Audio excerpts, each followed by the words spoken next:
Então, para dar um exemplo aqui, também um exemplo, um negócio bem comum no nosso dia a dia, se você pegar o AWG24, que é aquele fio que a gente usa, né, em cabo de rede, que a gente usa na protoboard, né, tem mais ou menos, acho que é 1 milímetro, coisa parecida de diâmetro. Se você pegar aquele cabo, né, a gente viu, e vai falar depois, uma linha de transmissão ela é representada por esses elementos aqui. Esse aqui é um R, L, C e G. Onde que esses dois itens aqui, o R e o G, são devido às perdas. São devido às perdas. Perdas no cobre, perdas no dielétrico. E esse L e o C, né, são os elementos concentrados, que fazem, né, a representação, o modelo da nossa linha de transmissão. Então, de novo, se você tiver um fiozinho aqui no protoboard, você o considera como um curto. Ou seja, aqui do ponto P1 ao ponto P2, eu tenho o sinal no ponto P1 assim, e o sinal no ponto P2 exatamente assim, né? O sinal no ponto P1 e ponto P2 são iguais. O que significa dizer que o sinal no ponto P1 e o sinal no ponto P2 são iguais? Significa que a fase é zero, como nós acabamos de ver. Se a frequência é baixa, eu não tenho efeitos de fase, significa que a fase é zero.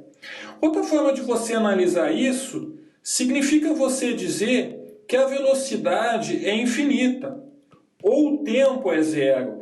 Lembrem que fase e tempo eles estão correlacionados, ou seja, o fio é tão curto que tudo se passa como se a propagação fosse instantânea do ponto 1 ao ponto 2. Isso é em regime de baixas frequências. Quando você sobe a frequência, você passa a ter os efeitos de linha de transmissão, por isso você tem que trabalhar, né, com esse modelo aqui de linha de transmissão, não é mais um curto meramente. Então esse L e esse C, eles fazem a modelagem em termos de circuito do tempo finito que leva para o sinal se propagar de uma ponta a outra. Certo? Isso aqui foi visto anteriormente em cursos de eletromagnetismo, a matemática, aquela história toda, vocês conhecem, vocês já devem ter visto. Bom, mas então, como nós estamos falando, você percebe que a indutância em 1 kHz é 0,6 mH por quilômetro. Conforme você vai subindo em frequência, essa indutância ela muda. Bem como a parte de perdas, né? Você percebe que as perdas elas se tornam diferentes conforme você mexe na frequência.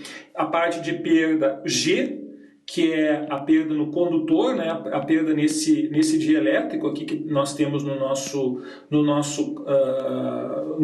meio, né? No nosso cabo coaxial, nossa linha de transmissão.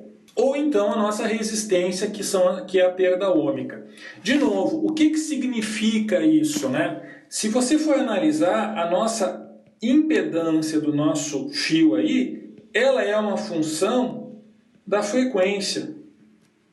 O que um circuito, um fiozinho no protoboard sempre é um curto, conforme você aumenta a frequência, a impedância que você enxerga nesse fiozinho simples é a função da frequência. O que significa isso na prática? Significa que se eu colocar uma onda quadrada na entrada, o nosso fiozinho aqui simplesinho, essa onda quadrada no domínio tempo corresponde a um espectro no domínio frequência, né? Um espectro aqui no domínio frequência, que tem várias frequências que compõem essa onda quadrada. Conforme a frequência passa nesse fiozinho, o delay e a atenuação vai ser função da frequência. Então, cada componente vai ter um tratamento diferente. Na prática, isso simboliza que a nossa onda provavelmente vai sair distorcida na saída, certo? Então, esse que é o problema, né, da gente trabalhar com linhas de transmissão. Você começa a ter problemas de dispersão. O que é dispersão? Quando você tem uma resposta do seu meio que é função da frequência, ou seja, uma onda no domínio tempo que possui um pacote de frequências entre F1 e F2, algumas frequências vão passar mais rápido. Quando você for ver no output, o seu sinal vai estar com alguma distorção no domínio tempo. Esse que é o problema das linhas de transmissão. Então a linha de transmissão, como nós vimos, além do problema da fase, nós temos que o que caracteriza a linha de transmissão é a chamada impedância característica. Isso já foi visto várias vezes nos cursos anteriores, né? Impedância característica, que é o famoso aí 50 ohms ou 75 ohms que a gente conhece. A impedância característica, na verdade, dado uma seção transversal aqui, ó, estou desenhando aqui um cabo coaxial, como nós vimos anteriormente, eu tenho no nosso cabo coaxial aqui o campo E, em azul, e eu tenho no nosso cabo coaxial aqui o nosso campo B, o nosso campo H. A relação entre essas amplitudes aqui, E e H, é a nossa impedância característica, certo? Só fazendo analogia, né? O E é o V, o I é o H, logo, RI corresponde ao nosso E sobre H. Então você percebe que a impedância característica, ela é função da seção transversal da nossa linha de transmissão. Se eu tiver uma coisa assim, ó, em vez de ser redondo for quadrado, vai ter uma outra impedância característica. No caso do cabo coaxial, né, dois cilíndricos concêntricos, uma das fórmulas que existem aí é 138π raiz de εr log de B sobre A, onde o que é o B? É esse maior, o A é esse menor, e esse meio aqui, esse negócio que tem aqui no meio, é o nosso material dielétrico, que é representado pela sua constante dielétrica εr. Certo? Esse é o cabo coaxial que nós conhecemos, que é uma das linhas de transmissão mais comuns que existem. É uma linha de transmissão bem comportada. Se você for desenhar uma seção transversal de um cabo, agora vendo de lado o nosso cabo coaxial, nós vamos ver um negócio assim, ó. Uma coisa assim. Esse aqui é a nossa capa externa. Então, ó, a nossa corrente faz isso. Vai por aqui e retorna por aqui. Agora, como nós falamos anteriormente, o que significa a corrente andar num comprido? A corrente andar num comprido significa uma indutância. O que significa? Eu tenho um mais aqui, um menos aqui, e no meio, né, nessa região aqui, ó, você tem um dielétrico. Isso é um jeito diferente de você dizer que tem um capacitor.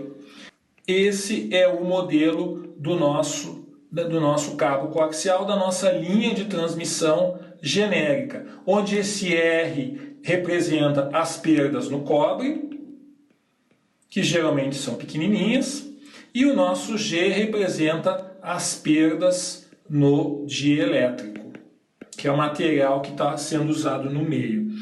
Esses elementos R, L, C e G, de novo, eles não existem na prática. Não é que você vai abrir um cabo coaxial e você vai vê-los lá, mas tudo se passa como se eles lá estivessem. É uma representação de circuitos para a linha de transmissão. E o ZO é simplesmente a razão de L sobre C quando as perdas tendem a zero, ou seja, quando R e L são, o R e G são desprezíveis, que geralmente é o caso, né? Que geralmente é o caso. O que é essa perda no dielétrico, só avançando um pouquinho? Essa perda no dielétrico, a perda no cobre é conhecida, né? Um pedaço de cobre vai ter lá 4, 5, 6, 10 ohms de perda. Mas e a perda no dielétrico? A perda no dielétrico é o seguinte, todo dielétrico, né, você lembra dos capacitores? Quando você coloca um dielétrico aqui no meio do capacitor, você tem um efeito que a capacitância ela fica multiplicada pelo εr, né, pelo epsilon relativo do seu material aqui. Pode ser um material cerâmico, num capacitor cerâmico, coisa parecida. εr, área sobre a distância aqui entre as placas. Muito bem, o que é essa perda no dielétrico? Você deve lembrar que o capacitor eletrolítico, o eletrolítico, além dele ter polaridade, ele tem uma característica interessante. Ele não presta em frequências altas. O que são essas frequências altas do eletrolítico? Coisa de 500 kHz, 100 kHz, o seu capacitor eletrolítico, em geral, não presta mais. Por que ele não presta mais? Porque as perdas, o εr', o εr complexo, se tornam muito grandes. Essas perdas começam a acontecer no material dielétrico. O dielétrico a gente pode escrever, a constante dielétrica ela é complexa. Ela tem a parte real, que é o que a gente conhece, e uma parte complexa que representa as perdas. Essas perdas são literalmente o RF, o sinal AC, ele vira calor, certo? Então, no caso do capacitor eletrolítico, o sinal entra numa perninha e em vez de sair na outra perninha, ele acaba virando calor. Esse que é o conceito da perda no dielétrico. Se você for pegar o livro de eletromagnetismo, existe uma analogia entre a condutividade e o epsilon duas linhas. Não há diferença do ponto de vista físico de você ter um material condutivo, um material dielétrico, ou seja, um material isolante.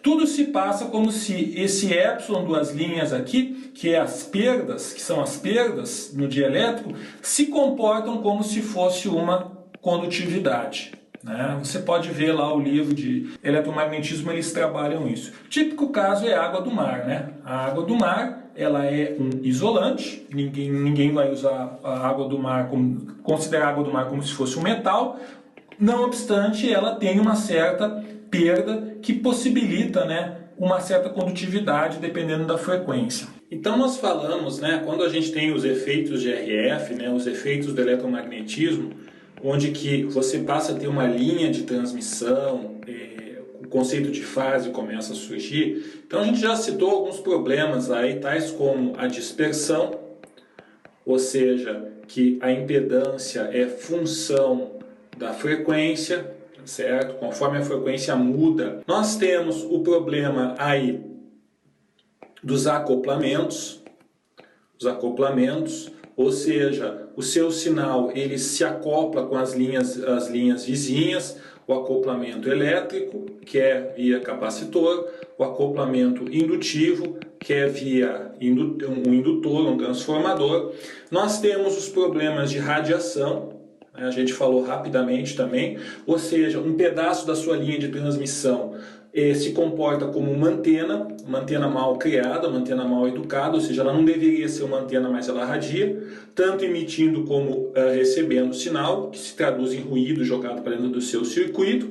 E outro efeito também do eletromagnetismo, que não funcionam, que não existem no regime de circuitos das leis de Kirchhoff, é a questão da reflexão, né, o casamento ou reflexão de impedância, que nós vamos falar agora.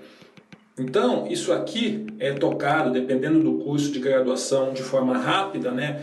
Mas o pessoal de física muitas vezes não explora, fica só na parte matemática.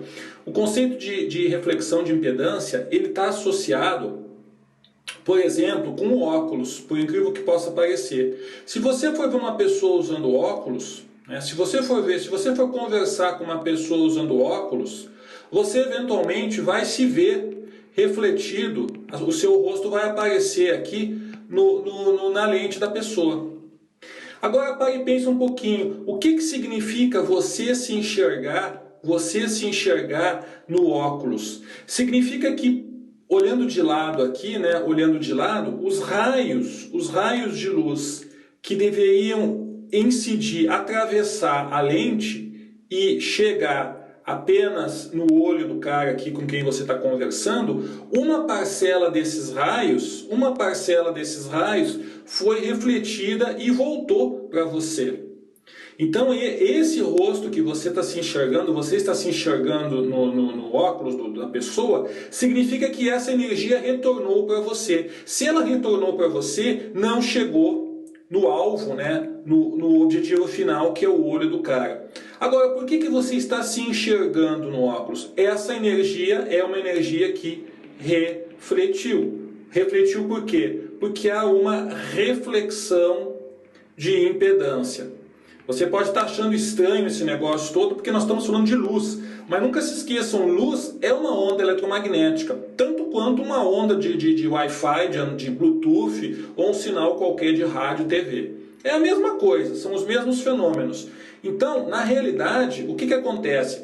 A onda, quando se propaga no espaço livre, ela tem uma impedância característica de 377. Você deve lembrar disso aí.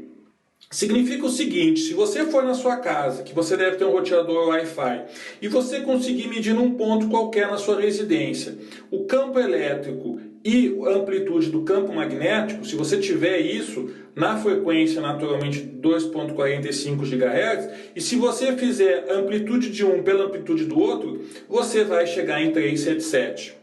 Só que tem um negócio curioso, essa impedância característica da onda no espaço livre, ela vale para o Wi-Fi, ela vale para o sinal de TV, ela vale para o sinal de rádio, AM, FM, ela vale também para a luz. Então todas as frequências, as ondas eletromagnéticas no espaço livre, elas sentem esse 377, que é a relação entre o campo elétrico e magnético. Quando você coloca aqui no meio esse material aqui, que é o vidro, que é o cristal aí que é feito o óculos, esse material ele tem um εr diferente de 1. Lembrando, 1 é o ar, certo? E o εr desses materiais aqui, desses vidros, geralmente em torno de 2, de 3, de 4. Ou seja, a impedância característica, que nós vimos anteriormente no caso do cabo coaxial, é função do εr. Na prática significa dizer o seguinte, aqui no ar eu tenho 377, aqui eu tenho 377 e aqui eu vou ter 377 sobre raiz de εr, que é a constante dielétrica aí que eu devo ter do meu óculos, do meu cristal.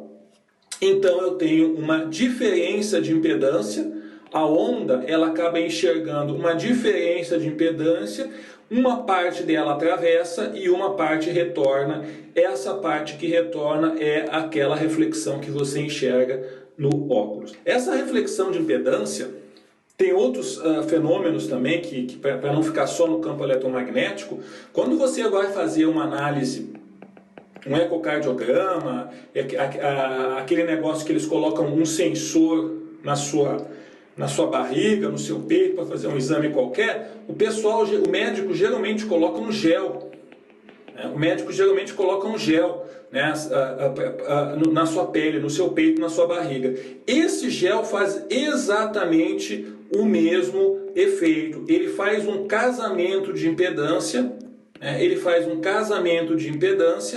entre o seu sensor que está aqui, que é o material piezoelétrico, geralmente que gera o ultrassom, e a constante dielétrica que você tem na sua barriga aqui.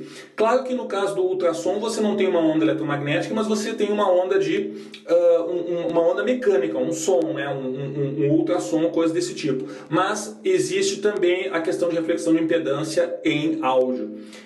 Se você for ver fotos muito antigas daqueles gramofones que o cara ficava girando um disco né? O disco naquela época ficava girando aqui com a música, né? Ficava girando aqui e existia uma pequena agulhinha e uma tremenda de uma corneta enorme que o som saía por aqui. Por que você tinha essa estrutura enorme aqui que ela suavemente saía num perfilzinho retinho e acabava fazendo isso com uma boca enorme aqui? Esse negócio fazia, essa estrutura fazia a transformação de impedância da agulha que ficava aqui embaixo para o ar, que é o espaço livre, certo? Então a onda ela ia suavemente sendo submetida a essa diferença de impedância. A gente tem que lembrar que eu tenho 377 aqui, no caso do... Eu não vou colocar aqui porque senão vai dar confusão, mas no caso do óculos, qual que é o problema? Vamos supor, eu tenho 377 aqui, no ar, e eu tenho, vamos colocar um número aqui, 400 por 4, vamos supor que seja 100 ohms aqui. É ohms mesmo, viu? A impedância característica, seja de uma onda ótica, seja no regime óptico, é ohms que você usa, não tá errado isso. O que você pode fazer para melhorar o casamento de impedância numa lente? Você pode colocar aqui uma camada, você já deve estar imaginando o que eu vou dizer, você coloca aqui uma camada, antes de chegar no óculos, eu estou desenhando ela grossa, mas ela é bem fina, que essa camada tem mais ou menos 377 vezes 100, essa proporção aí com a raiz. Isso vai fazer o seguinte na prática, vai fazer com que a sua onda não enxergue uma transição muito dura entre 377 e 100. E chegue num valor intermediário antes de chegar em 100. Eu não sei quanto é que vai dar isso aqui, mas vamos supor aqui que 377 aqui seja 200. Então, como ele passa de forma gradual até chegar nos 100 ohms da sua lente, você consegue uma reflexão de impedância menor. Isso chama-se casamento de impedância. Então você vê que esse negócio funciona em áudio, funciona em onda mecânica, funciona na análise biomédica e também funciona em luz. No conceito elétrico, voltando aqui ao nosso métier, no conceito elétrico você tem um gerador que tem uma certa impedância ZS, no qual você coloca uma carga. Isso aqui foi visto N vezes aí nos cursos de engenharia. O que significa o conceito de casamento de impedância, aqui voltando para as nossas caixinhas de eletricidade? Que o seu gerador joga uma onda assim e, devido ao descasamento de impedância, parte dessa onda ela retorna, né? Ela pode retornar assim, ela pode retornar com a fase trocada, tem várias formas aí que nós vamos ver. Mas essa parcela da energia que retorna, ela retorna por quê? Porque o seu circuito está descasado, ou seja, ZS é diferente de ZL. Quando você tem ZS igual a ZL, não existe reflexão de impedância. Então, se fosse possível, vamos voltar para o caso da lente, do caso do óculos, se fosse possível você fazer um óculos de ar, vamos dizer assim, você não se enxergaria, porque aqui eu tenho 377 e no óculos também é 377, então você não se enxergaria toda a energia que você passa, que sai da sua pessoa, da sua imagem aqui, acabaria chegando no olho da pessoa de forma sem perda de energia, certo? Esse que é o conceito de reflexão de impedância. E essa energia que retorna, né, a gente costuma chamar de gama, que é o conceito de qual parcela, quanto que retorna em termos de amplitude. Onde que, fazendo aqui o desenho novamente, então aqui eu tenho o meu gerador, meu ZS, source, S de source, e o meu ZL. Eu tenho que essa energia que vai para o seu gerador é o E-, e a energia que retorna, a onda que retorna para o seu gerador é o E+. O que eu quero é que o meu E+ seja zero.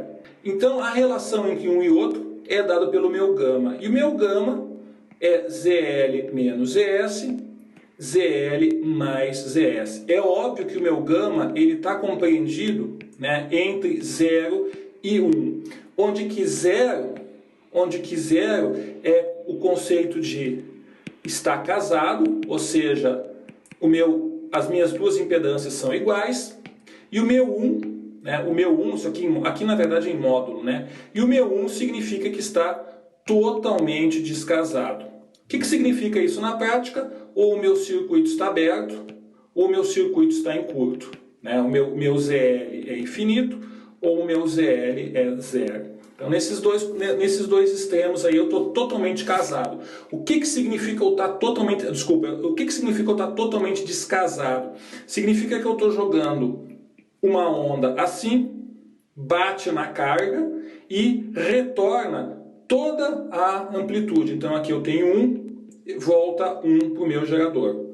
Ou mais 1, ou menos 1, como nós vamos ver, com a fase trocada. Tá bom? Aí você vai perguntar, mas o que significa isso na prática? Eu vi isso na escola, mas essas caixinhas, etc. O que acontece é o seguinte, o que os professores às vezes não falam é que a sua caixinha do seu gerador, né, o seu gerador, o seu rádio, o que quer que for, o que quer que seja, você não tem acesso ao seu ZS. Você não tem acesso ao seu ZS.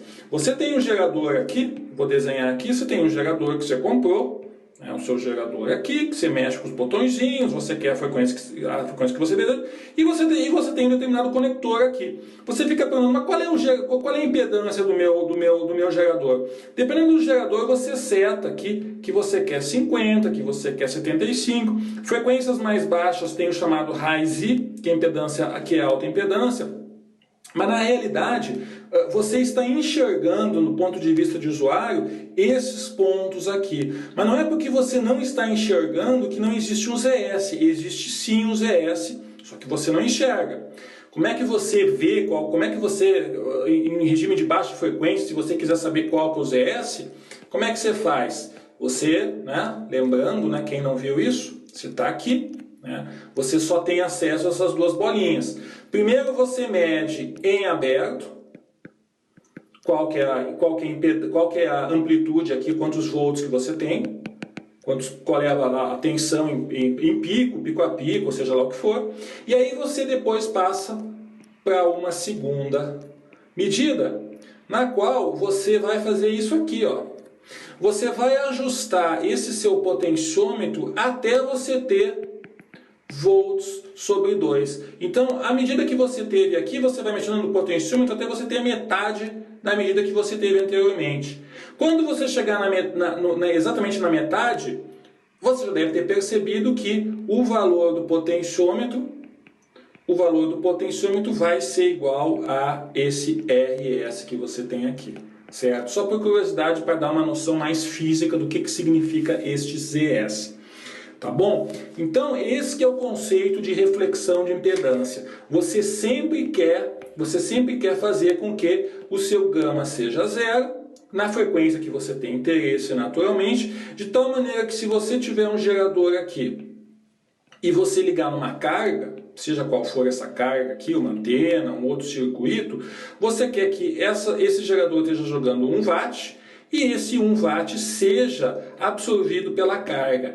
Essa energia que retorna é uma energia, esse gama que retorna é uma perda, é uma coisa ruim. Inclusive pode vir até a queimar o seu gerador. Existem geradores e rádios aí, alguns circuitos, que se você deixar ele ligado, alguém pode pensar, eu vou preservar o meu gerador, eu vou deixar ele em aberto, né? Pensando, se eu deixar ele em aberto ele não vai consumir nada. Quando você faz isso, se você tiver essa mentalidade, vai deixar em aberto, né? O que vai acontecer? Toda a energia que o gerador mandou para cá, ela vai ser refletida de volta. E essa energia aqui ela não pode desaparecer. Ela vai ter que virar calor de alguma forma e pode eventualmente queimar o seu gerador. Certo? Pode vir a queimar o seu gerador. Por isso que nunca se deixa nada em aberto ou fechado. Ou aberto ou curto. E olhando a fórmula, né? Como nós vimos anteriormente aqui, ó. ZL menos ES ZL mais ES. Nesse caso aqui eu tenho ZL infinito, consequentemente eu vou ter um gama igual a 1. Toda a minha energia, a minha amplitude completa vai estar retornando e pode vir a estar queimando o seu sistema. Então, agora a gente pode responder aquela outra pergunta. Para que serve a linha de transmissão? Para que serve, afinal de contas, a gente estudar a linha de transmissão? As linhas de transmissão elas servem para que você transfira energia de uma maneira eficiente. Porque alguém poderia pensar, eu posso usar um fiozinho de protoboard para trafegar um sinal de 2 GHz? Você pode ter um radinho aqui, né? Vamos dizer aqui um rádio que você tem aí Wi-Fi, você tem uma antena aqui, ó, que você comprou, uma anteninha aqui, e você pode pegar aqui e usar um fiozinho simples de protoboard. Você vai se deparar com o seguinte fenômeno: o seu radinho está colocando aí, sei lá, 100 miliwatts e a sua antena não vai transmitir nada. Por quê? Porque esse 100 miliwatts, ele vai chegar aqui, ele vai encontrar um ambiente, uma impedância totalmente diferente da impedância característica, geralmente é 50 ohms, e todo esse 100 miliwatts vai retornar.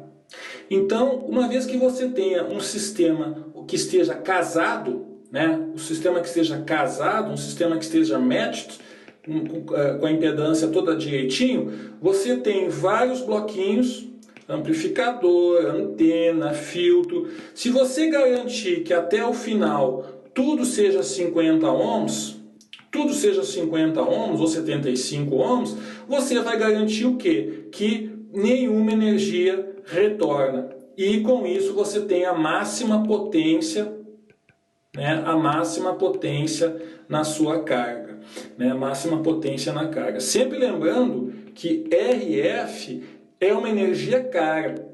Ninguém pensa, no caso de um alto-falante, por exemplo, né? Vocês já devem ter visto aí no caso de um alto-falante, eu vou casar a impedância do meu alto-falante. Então, se você tem um alto-falante aqui, ó, o alto-falante de 8 ohms, as pessoas não se preocupam muito que a impedância de saída do meu circuito aqui também tem que ser 8 ohms. O pessoal faz 5, o pessoal faz 6, faz 2.